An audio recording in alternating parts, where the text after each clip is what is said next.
1961년 12월 23일 오후 6시 뉴욕발 로스앤젤레스행 비행기 안. 나는 나의 집에 있는 호놀룰루로 가기 위해서 그 비행기에 타고 있었다. 나는 깊은 생각에 잠겨 있었다. 집에 도착하여 동네 꼬마아이들에게 들려줄 크리스마스 이야기를 꾸미기 위해서였다. 동네 아이들이 올해 크리스마스엔 산타클로스 할아버지는 정말 있는가라는 주제로 이야기를 해달라고 나에게 미리 숙제를 주었던 것이다. 매사에 의심과 호기심이 많은 아이들에게 과연 나는 어떻게 대답을 해야 할 것인가 좀처럼 묘안이 떠오르지 않았다. 호놀룰루에 도착하려면 접속 비행기를 타야 한다. 정시의 비행기가 로스앤젤레스에 도착할 수 있을까? 기상이 별로 좋지 않았다. 그때였다. 스피커를 통해 조종사가 언짢은 소식을 전해주었다. 로스앤젤레스 비행장에 낀 짙은 안개 때문에 비행기가 착륙할 수 없다는 내용이었다. 그렇기 때문에 로스앤젤레스에서 얼마 떨어지지 않은 비상용 비행장에 내리겠노라고 조종사는 말했다. 12월 24일 오전 3시 12분 설상가상으로 여러 가지 사고가 겹쳐 우리는 정시에서 6시간이나 지난 시각에야 온타리오 비행장에 도착했다. 살속으로 파고드는 추위와 허기 그리고 말할 수 없는 피로감으로 우리는 녹초가 되어 있었다. 접속 비행기는 떠난 지 이미 오래였고 덕분에 우리는 다 같이 크리스마스 전날 밤에 가족들이 기다리고 있는 집으로 돌아갈 수 없게 되고 말았다. 산타클로스 이야기를 꾸미는 일 따위 같은 것은 나는 이제 염두에도 없었다.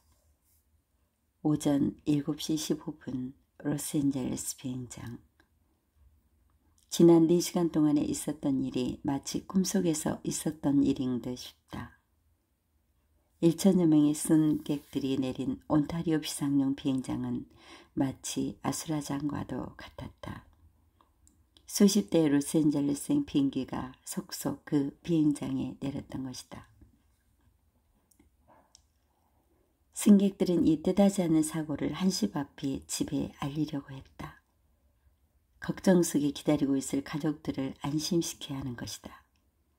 그러나 전화국의 문이 굳게 잠겨 있었으므로 공중전화통 앞으로 사람들이 몰려들어 장사진을 이루었다. 먹을 것도 속을 녹여줄 커피도 구할 수가 없었다. 조그만 비행장의 직원들은 일찍이 경험해보지 못한 이 난감한 사태를 당하여 노안 승객들 못지않게 흥분하고 지쳐 있었다.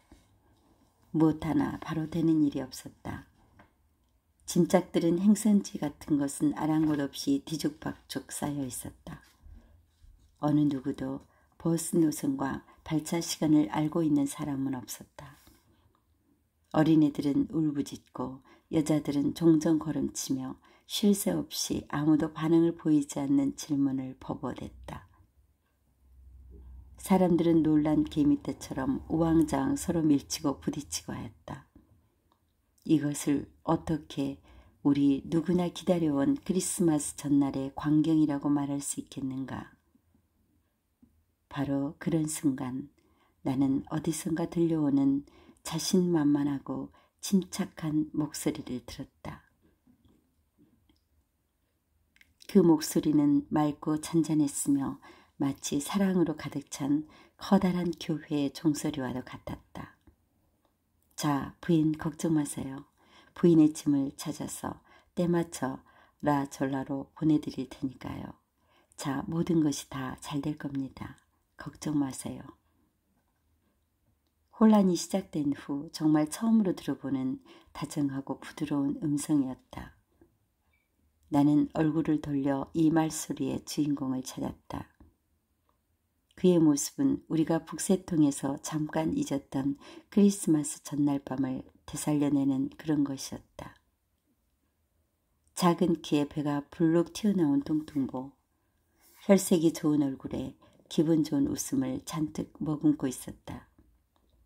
머리 위에는 관광 안내원들이 쓰는 정모 비슷한 것이 얹혀 있었다.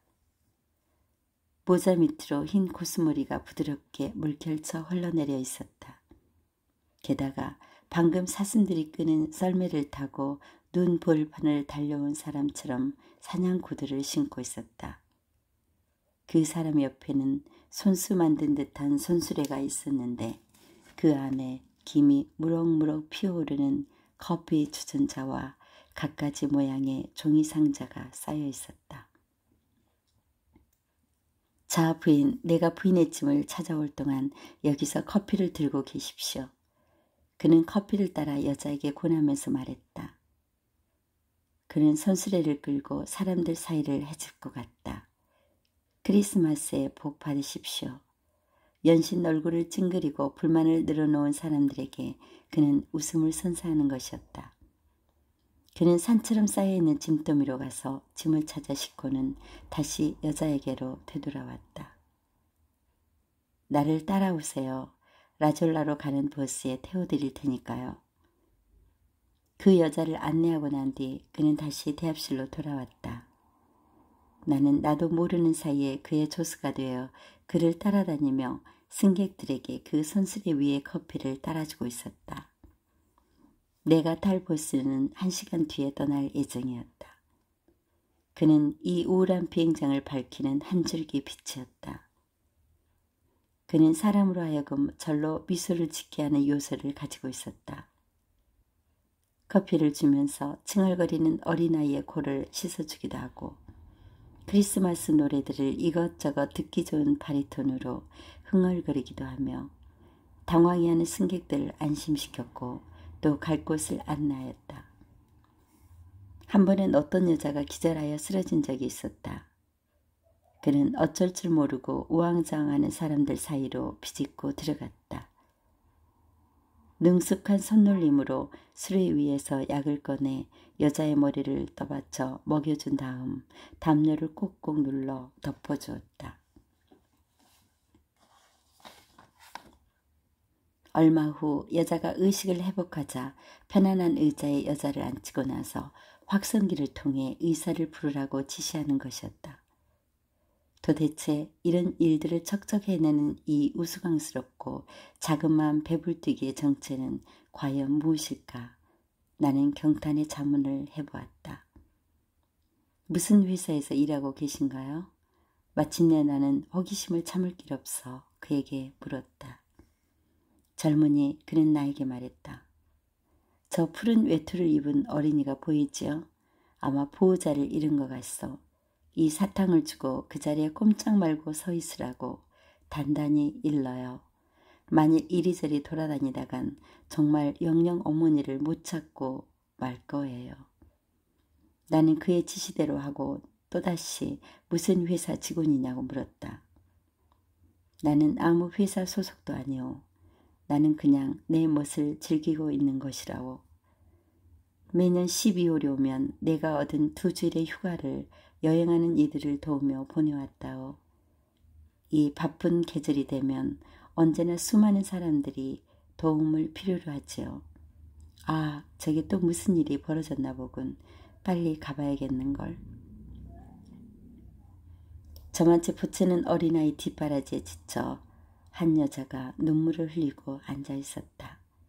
그는 모자를 옆으로 삐뚤음이 멋을 내 고쳐 쓴 다음 내게 한쪽 눈을 찡긋해 보이고는 손수레를 끌고 그쪽으로 달려갔다. 여자는 아이를 안고 가방 위에 아무렇게나 주저앉아 있었다. 아, 부인, 아주 예쁜 아기로군요. 그런데 무슨 사고라도 생겼나요? 젊은 여자는 흐느껴 울면서 남편과 1년 동안이나 헤어져 살게 된 사연을 말하고 그 남편과 샌디에이고 호텔에서 만나기로 약속하였는데 시간에 되어 닿지 못하게 되었으니 남편이 얼마나 걱정하겠느냐고 말했다. 더구나 아기가 배가 고파 울며 부치는 모양을 못 보겠다고 덧붙였다. 그는 여자의 말이 채 끝나기도 전에 손수레에서 따뜻한 우유 한 병을 꺼내 들고 자, 이제는 아무 걱정 마세요. 모든 일이 잘 될 테니까요 하고 여자를 위로하였다. 그는 여자를 데리고 로스앤젤레스행 버스, 바로 내가 타야 할 버스를 찾아 나섰다. 그는 여자에게 물어 그녀의 남편 이름과 샌디에이고 호텔 이름을 종이에 적지에 적었다. 그리고는 남편에게 도착 시간을 전해주겠노라고 말했다. 복 많이 받으세요. 여인은 이제 새근새근 잠자는 아이를 안고 버스에 오르면서 그에게 말했다. 기쁜 성탄을 맞이하시길 빌며 훌륭한 선물도 많이 받으세요. 고맙습니다. 그는 수줍음 타는 소년처럼 모자를 만지작거리면서 말했다. 나는 벌써 가장 훌륭한 선물을 받았는걸요. 부인에게서 말이에요. 허허. 그때 그는 또 사람들이 둥그렇게 모여 서 있는 곳에서 무엇인가 흥미를 끄는 광경을 본 모양이었다. 저기 저 노인네가 무엇인가 잘못한 것 같군요. 자, 나는 얼른 저리로 가야겠습니다. 또 선물을 받아야 할 테니까요. 그의 뒤를 따라 나도 버스에서 내렸다. 아직 발차 시간이 조금 남아 있었다. 젊은이가 내 조수 노릇을 잘한 상으로 내가 선물을 하나 줄 테요. 당신은 이제부터 저 여자 곁에 앉아 저 여자와 아기를 잘 보살펴 주시오. 로스앤젤레스에 도착하면 그는 종이 쪽지를 주머니에서 꺼내며 샌디에이고 호텔에서 기다리고 있는 저 여자의 남편에게 전화를 걸어 늦게 된 이유를 알려주시오. 내가 그의 말에 대꾸를 하기도 전에 그는 마치 대답 같은 것은 들을 필요도 없다는 듯 가버렸다. 나는 버스로 돌아와 그 여인의 옆자리로 가 아기를 받아 안았다. 차창 밖으로 저만치 붉은 스웨터의 그 뚱뚱보가 사람들 사이로 사라져가는 모습이 보였다. 버스는 곧 떠났다. 나는 그 여자의 옆자리에 아기를 안고 앉아 이루 말할 수 없는 흐뭇한 기분에 잠겨 있었다. 그제야 머릿속에 다시 식구들과 크리스마스 생각이 되살아났다. 나는 이제 동네 꼬마들의 산타클로스 할아버지는 정말 있는가라는 질문에 대한 대답에 관해서 아무 걱정도 할 필요가 없게 된 것이다. 나는 그 대답을 알고 있었다. 나는 산타클로스를 만나보았던 것이다. 오천성짐의 내가 본 산타클로스 센터 출간이었습니다.